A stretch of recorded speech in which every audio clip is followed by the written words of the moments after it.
Ada perintah lama yang kutuliskan kepada kamu. Nah, ini mau sampai berapa lama nih firman dituliskan? Perintah lama diulang.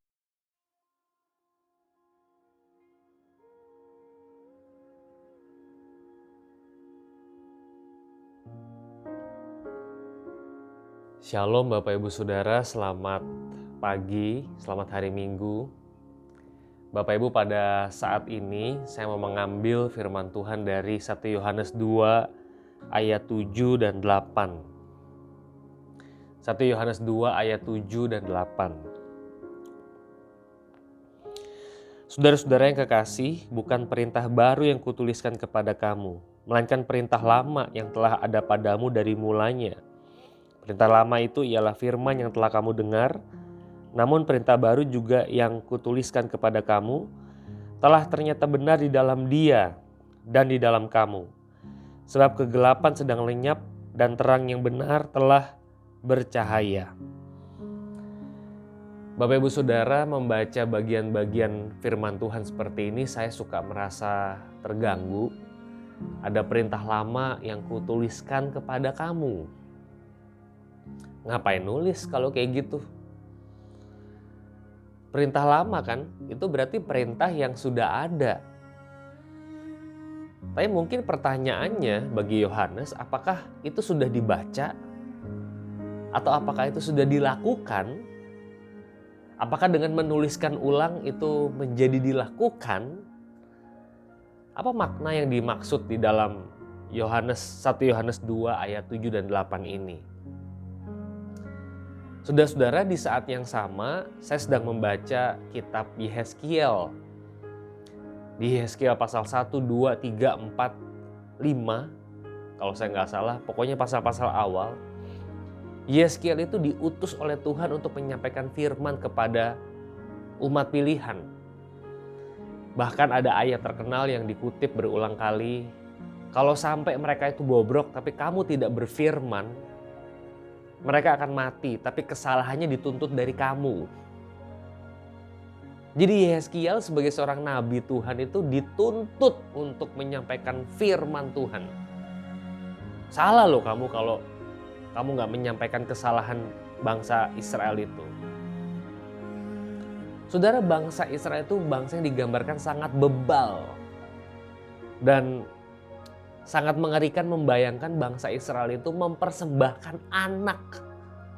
Bayangin, anak itu dipersembahkan kepada dewa, dimasak buat dimakan. Sedemikian laparnya bangsa Israel. Krisis ekonomi menerpa mereka. Nah saudara, sampai ada satu ayat itu Tuhan bilang kepada Yehezkiel, kamu itu ya mau diutus, kamu tuh diutus kepada bangsa yang bahasanya sama kayak kamu. Kamu tuh tinggal ngomong aja. Yehezkiel pasal 5 ayat 6 kalau saya nggak salah. Saudara, saya mau menyampaikan kepada saudara betapa enggannya Yehezkiel untuk bicara. Kenapa? Karena sedemikian bebalnya bangsa itu. Nah saudara coba bayangkan, apa saudara mau diutus kepada satu jemaat, misalnya saudara pendeta gitu ya. Saudara diutus kepada jemaat yang jelas-jelas bebal gitu, saudara mau? Saudara juga akan berpikir dan wah lebih baik saya pergi ke jemaat yang tidak bebal daripada ke jemaat yang bebal. Nah ini mau sampai berapa lama nih firman dituliskan? Perintah lama diulang. Terus-menerus bangsa Israel lebih jahat daripada bangsa-bangsa yang ada di sekelilingnya. Saudara, berhari-hari bertubi-tubi membaca kitab Yehezkiel dan hari ini bacaan PB-nya dari 1 Yohanes. Saya menyadari ada satu kalimat yang penting di sini. Perintah baru yang juga kutuliskan kepada kamu telah ternyata benar di dalam Dia. Perintah baru itu di dalam Kristus itu. Saya tiba pada satu kesimpulan yang sama. Yang saya sampaikan ini konten yang lama. Kesimpulannya adalah setiap orang di dunia ini membutuhkan Yesus Kristus. Dia adalah Tuhan dan Juru Selamat. Barang siapa percaya kepadanya hidup di dalam new creation. Saudara bisa hidup tanpa Yesus? Saudara, hidup tanpa Yesus akan membuat kita terjebak. Terjebak di dalam apa? Di dalam kesombongan. Perintah lama itu dilakukan berulang-ulang. Bagus sih, bagus. Tapi itulah Farisi. Hukum Taurat tanpa Injil adalah Farisi. Hukum Taurat tanpa Injil adalah Farisi. Saudara melakukan firman, yes. Tapi saudara menjadi arogan. Aneh sekali, bukan? Saya kasih contoh yang kedua, saudara-saudara. Akhir-akhir ini saya suka sekali mendengar orang berkata, lingkungan saya toksik. Saya toksik kalau gaul sama dia. Dengan kata lain, saya akan saya akan melakukan hal-hal yang jahat. Saya nggak mau produktif, saya males karena lingkungan saya toksik. Saya mau pindah kerja aja deh, soalnya di sini toksik. Saudara mendengar itu, apa respon saudara? Saya setuju ada beberapa lingkungan, beberapa person yang barangkali toksik. Tetapi saudara-saudara, saya juga mau mengajak berefleksi, jangan-jangan lingkungan itu nggak toksik, tapi kita yang toksik. Kita yang mentoksikkan diri kita, dan kita mengatakan orang lain yang toksik. Saudara membaca atau mendengar, ini lagi heboh banget ya dalam relationship, toxic relationship. Saudara, dalam kondisi yang seperti ini, saya mengajak saudara untuk melihat Yesus. Yesus itu di lingkungan yang toksik nggak? Iya, murid-muridnya toksik kok. Lawang Yesus lagi berdoa, murid-muridnya tertidur. Yesus sampai bilang, kamu jaga-jaga 1 jam aja nggak bisa. Yesus sudah bilang kan, saya akan menderita.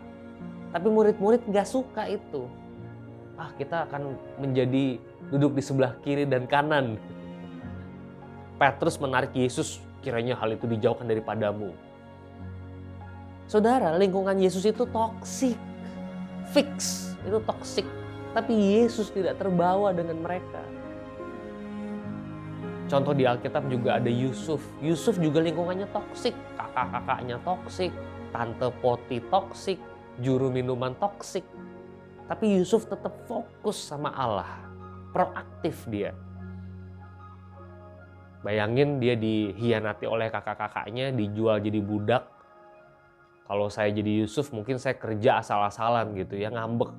Soalnya saya habis dijual, difitnah. Tapi Yusuf kerja dengan kualitas sehingga ia dipercaya oleh Potifar. Bapak Ibu Saudara, saya percaya kita bisa menjadi orang yang baik. Tidak sejahat bangsa yang tidak mengenal Allah. Dan saya bahkan percaya kita tetap bisa produktif. Sekalipun lingkungan kita toksik.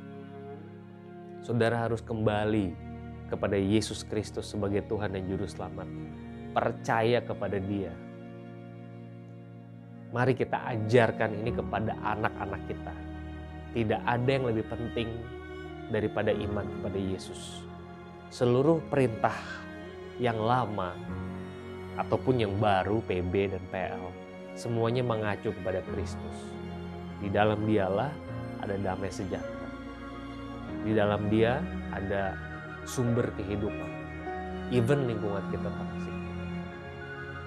Selamat berefleksi, selamat hari Minggu, Tuhan memberkati.